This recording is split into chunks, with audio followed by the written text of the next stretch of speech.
வணக்கம். இது லதாவின் கதை நேரம். கதை நேரத்துல இன்னைக்கு எழுத்தாளர் கல்கி அவர்களின் சிவகாமியின் சபதம் அத்தியாயம் 20 அஜந்தாவின் ரகசியம்.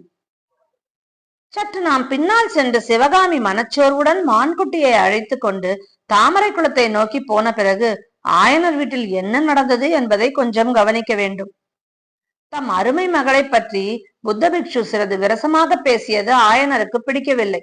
எனவே பிக்ஷுவிடம் அவர் பேசுவதை நிறுத்திவிட்டு பரஞ்சோதியை பார்த்து, தம்பி, உனக்கு என்னால் ஆக வேண்டிய உதவி ஏதாவது இருந்தால் சொல்லு என்றார். நாவுக்கரசர் மடத்தில் சேர்ந்து கல்வி பயிலும் நோக்கத்துடன் காஞ்சிக்கு வந்தேன். ஐயா, சிற்பக்கலை கற்றுக்கொள்ளும் விருப்பமும் இருக்கிறது. தங்களை கண்டு தங்கள் கட்டளைப்படி நடந்து கொள்ள வேண்டும் என்று மாமா எனக்கு சொல்லி அனுப்பினார். ஓலையில் எல்லாம் விவரமாக எழுதியிருந்தார் என்றான் பரஞ்சோதி. ஓலை என்னத்திற்கு தம்பி? என் அருமை சிநேகிதருக்காக நான் எதுவும் செய்ய கடமைப்பட்டிருக்கிறேன். நாவுக்கரசர் பெருமான் தற்சமயம் காஞ்சியில் இல்லை, ஸ்தல யாத்திரை சென்றிருக்கிறார். அதனால் என்ன, நானே நேரில் உன்னை அழைத்து போய் அந்த சிவனேஸ்வரின் மடத்தில் சேர்த்து விட்டு வருகிறேன். உன்னை சக்கரவர்த்தியிடமும் அழைத்து போக வேண்டும். வீர செயல் புரிந்து எங்களை காத்த உன்னை பார்த்தால் சக்கரவர்த்தி பெரிதும் சந்தோஷப்படுவார். அது மட்டும் வேண்டாம் ஆயனரே, அந்த இளைஞனிடம் உமக்கு அபிமானம் இருந்தால் என்று புத்த பிக்ஷு குறுக்கிட்டார். ஏன் அடிகளே என்று ஆயனர் வியப்புடன் கேட்டார். காஞ்சி சக்கரவர்த்தியின் காராகிரகத்திலிருந்து தப்பி வந்தவர்களுக்கு என்ன தண்டனை என்று உங்களுக்கு தெரியாதா? ஏன் தெரியாது? மரண தண்டனை தான். இந்த கேள்வி எதற்காக கேட்கிறீர்கள் என்றுதான் தெரியவில்லை. இவன் சக்கரவர்த்தியிடம் சென்றால் அந்த தண்டனைக்கு உள்ளாகும்படி நேரிடும். சிவசிவா, இதென்ன சொல்கிறீர்கள்? இவன் காராகிரகத்தில் இருந்தானா? எப்பொழுது? எதற்காக? உங்களை இவன் தப்புவித்த அன்று இரவு நகரில் திக்கு திசை தெரியாமல் அலைந்து கொண்டிருந்தான். இவனை ஒற்றன் என்பதாக சந்தேகித்து நகர்காவலர்கள் சிறையில் அடைத்து விட்டார்கள். அடடா, அப்புறம்? அன்றிரவு இவன் சிறையிலிருந்து தப்பிவிட்டான். என்ன என்ன? எப்படி தப்பினான்? கூரை வழியாக வெளியே வந்து விட்டான். ஆயனர் அதிசயத்துடன் பரஞ்சோதியை பார்த்தவண்ணம், ஆஹா, என்னுடைய சிநேகிதருடைய மருமகன் லேசுப்பட்டவன் இல்லை போல் இருக்கிறதே. பெரிய கைகாரனாயிருக்கிறானே, அதனால் பாதகமில்லை. அடிகளே, இவனை நானே சக்கரவர்த்தியிடம் அழைத்து சென்று இவனை மன்னிக்கும்படி கேட்டுக்கொள்கிறேன். இவன் எங்களை பெரும் விபத்திலிருந்து காப்பாற்றியவன் என்று அறிந்தால் சக்கரவர்த்தி கட்டாயம் மன்னிப்பார் என்றார். உங்களுக்காக மன்னித்து விடுவார், உண்மைதான். ஆனால் இவன் உடனே போர்க்களம் போகும்படி நேரிடும். பல்லவ சாம்ராஜ்யத்தில் எங்கே பார்த்தாலும் படை திரட்டுகிறார்கள் என்று தெரியுமோ இல்லையோ? இதை கேட்ட ஆயனர் மௌனமாக யோசிக்கலானார். அதை பார்த்த பிக்ஷு மேலும் கூறினார். ஒரு தாய்க்கு ஒரு பிள்ளையான இவனுக்கு போர்க்களத்தில் ஏதாவது நேர்ந்து விட்டால் பாவம் இவன் தாயார் உம்மை சபிப்பாள். அது மட்டுமல்ல, தர்மசேனரின் தமக்கையை போல் இன்னொரு பெண் கன்னிகையாக காலம் கழிக்க நேரிடும். ஆயனருக்கு சுருக்கென்றது. புத்த பிக்ஷு தம் மகளைத்தான் அவ்வாறு குறிப்பிடுகிறார் என்று அவர் எண்ணினார். ஒருவேளை அவருடைய கூற்றில் ஏதேனும் உண்மை இருக்குமோ? சிவகாமி 3 நாளாய் ஒரு விதமாக இருப்பதற்கு காரணம் இந்த வாலிபன் மேல் அவளுடைய மனம் சென்றதாக இருக்கலாமோ? அப்படி இருந்தால் ஒரு விதத்தில் நல்லதுதானே. சிவகாமியை எப்படியும் மனம் செய்து கொடுக்கத்தான் வேண்டும் என்றால் தம் அருமை சிநேகிதரின் மருமகனுக்கு கொடுத்து அவனை தம் சீடனாக்கி கொள்ளுதல் நல்லதல்லவா? இவ்வாறெல்லாம் ஆயனார் சில வினாடி நேரத்திற்குள் எண்ணியவராய் ஆயனர் பரஞ்சோதியை சற்று கவனமாக உற்று பார்த்தார். அவருடைய எண்ணப்போக்கை அப்படியே தெரிந்து கொண்ட புத்த பிக்ஷு, இல்லை ஆயனரே, நீங்கள் நினைப்பது போல் நடப்பதற்கில்லை. அவனுடைய மாமன் மகள் இவனுக்கென்று பிறந்து வளர்ந்து திருவெண்காட்டில் காத்து கொண்டிருக்கிறாள் என்றார். இதை கேட்ட ஆயனர் புத்த பிக்ஷுவை, உமக்கு எம் எண்ணம் எப்படி தெரிந்தது என்று மீண்டும் கேட்கும் பாவனையில் ஒரு தடவை பார்த்துவிட்டு மீண்டும் பரஞ்சோதியை பார்த்து, அப்படியா தம்பி, என் சிநேகிதரின் பெண்ணை கட்டிக்கொள்ளப் போகிறாயா என்று கேட்டார். பரஞ்சோதி சிறிது நாணத்துடன் ஆமையா என்றான். புத்த சந்நியாசி மேலும் கூறினார். நாவுக்கரசர் மடத்தில் தற்போது இவனை சேர்ப்பதும் நல்லதில்லை. காஞ்சி கோட்டையை முற்றுகைக்கு ஆயத்தம் செய்து வருகிறார்கள். நாவுக்கரசர் இப்போதைக்கு மடத்துக்கு திரும்பி வரமாட்டார். அவரை சோழ நாட்டுக்கு ஸ்தல யாத்திரை போகும்படியாக சக்கரவர்த்தியே சொல்லி அனுப்பிவிட்டாராம். அடிகளே, தங்களுக்கு எத்தனையோ விஷயங்கள் தெரிந்திருக்கின்றன, எனக்கு ஒன்றுமே தெரியவில்லையே என்று ஆயனர் அடங்காத ஆச்சரியத்துடன் கூறினார். நீங்கள் இந்த காட்டுக்குள்ளே வந்து உட்கார்ந்திருக்கிறீர்கள், அதனால் தெரியவில்லை. நான் நாடெல்லாம் சுற்றுகிறேன், அதனால் தெரிகிறது என்றார் பிக்ஷு.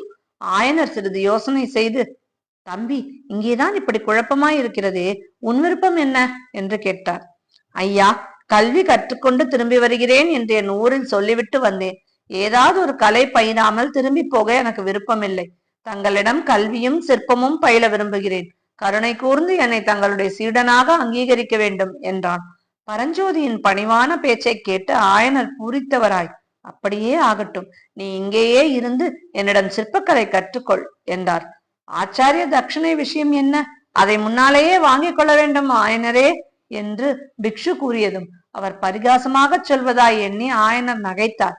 நான் வேடிக்கை பேசவில்லை, உண்மையாகத்தான் சொல்கிறேன். பரஞ்சோதி உங்களுக்கு அளிக்க வேண்டிய குருதட்சணை அஜந்தா சித்திர ரகசியம்தான் என்று பிக்ஷு கூறினாரோ இல்லையோ, ஆயனரின் முகத்தில் ஏற்பட்ட ஆவலையும் பரபரப்பையும் பார்க்க வேண்டுமே. அந்த க்ஷணத்தில் அவர் புதிய மனிதராக மாறிவிட்டதாக தோன்றியது. அடிகளே, முன்னமே அதை பற்றி கேட்டேன், தாங்கள் சொல்லவில்லை.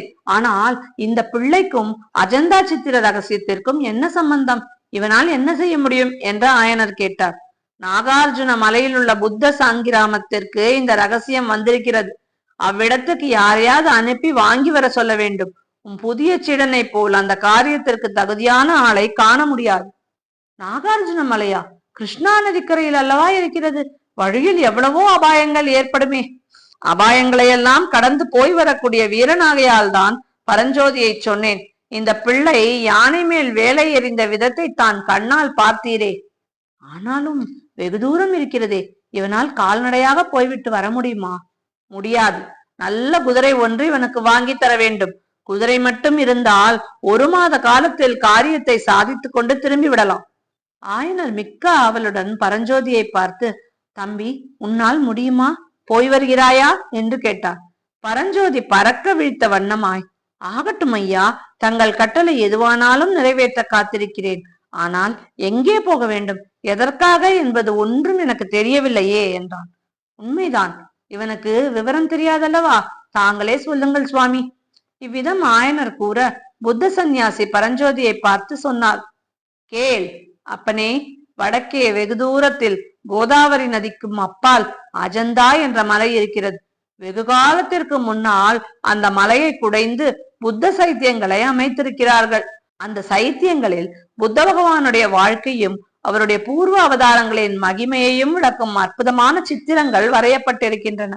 500 வருஷத்திற்கு முன்னால் வரைந்த அந்த ஓவியங்கள் இன்றைக்கும் வண்ணம் அழியாமல் புதிதாய் எழுதினதைப் போலவே இருக்கின்றன. அந்த அற்புத சித்திரங்களை எழுதிய சித்திரக்கலை மேதாவிகளின் சந்ததிகள் இன்னமும் அங்கே இருக்கிறார்கள். அவர்கள் அஜந்தா குகையில் பழைய சித்திரங்களுக்கு பக்கத்தில் புதிய சித்திரங்களை வரைந்து வருகிறார்கள். 1000 வருஷம் ஆனாலும் அழியாமல் இருக்கக்கூடிய வர்ண சேர்க்கையின் ரகசியம் அவர்களுக்கு தெரியும். அந்த ரகசியத்தை அறிந்து தமக்கு சொல்ல வேண்டும் என்ற ஆயனர் என்னை வெகு நாளாக கேட்டுக்கொண்டிருக்கிறார். நானும் முயற்சி செய்து வந்தேன். அந்த ரகசிய முறையை அறிந்த அஜந்தா சித்திரக்காரர் ஒருவரை எனக்கு தெரியும். நாகார்ஜுன மலையில் உள்ள புத்த சங்கிராமத்தில் அவர் இப்பொழுது இருப்பதாக தகவல் கிடைத்திருக்கிறது.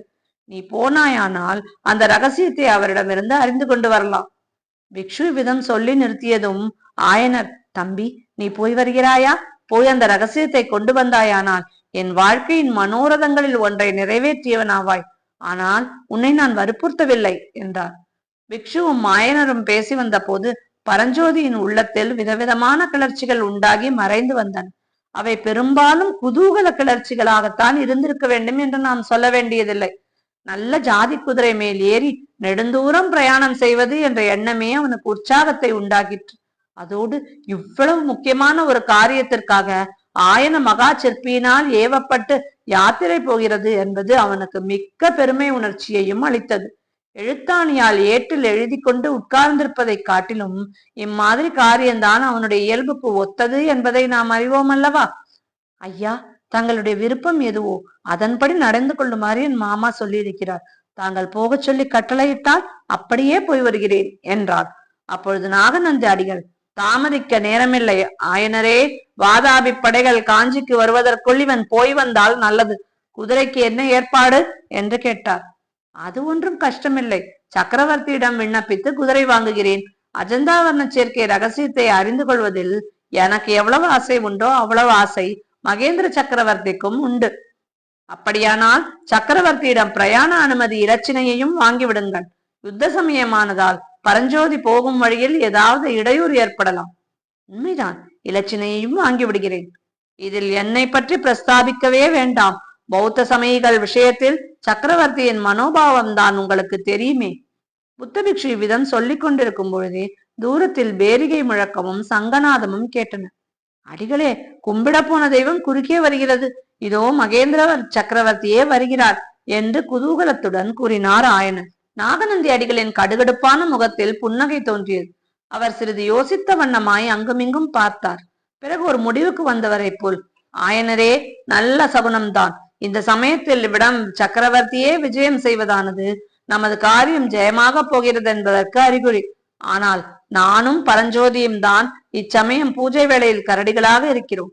எங்களை சக்கரவர்த்தி பார்த்து விட்டால் எல்லா காரியமும் கெட்டுவிடும். சக்கரவர்த்தி வந்துவிட்டு போகும் வரையில் நாங்கள் புத்த பகவானை சரணடைகிறோம். புத்த பகவானுடைய சிலையை எப்பொழுதும் பெரிதாக செய்ய வேண்டும் என்று ஏற்படுத்திய மகா புருஷர் நாகார்ஜுன பிக்ஷுவின் தீர்க்க திருஷ்டியை என்னவென்று புகழ்வது என்றார். ஆயனர் தயங்கி ஒருவேளை தெரிந்துவிட்டால் என்று சொல்லிக் கொண்டிருக்கும் போது பிக்ஷு பரஞ்சோதியின் கையை பிடித்து அழைத்து சென்று புத்தர் சிலையின் பின்னால் மறைந்து கொண்டார். இதற்குள் குதிரைகளின் காலடி சத்தம் நெருங்கிவிடவே ஆயனருக்கு யோசிப்பதற்கே நேரமில்லாமல் போயிற்று. ஜாக்கிரதை அடிகளே என்று சொல்லிவிட்டு சக்கரவர்த்தியை வரவேற்பதற்காக விரைந்து வாசற்பக்கம் சென்றார்.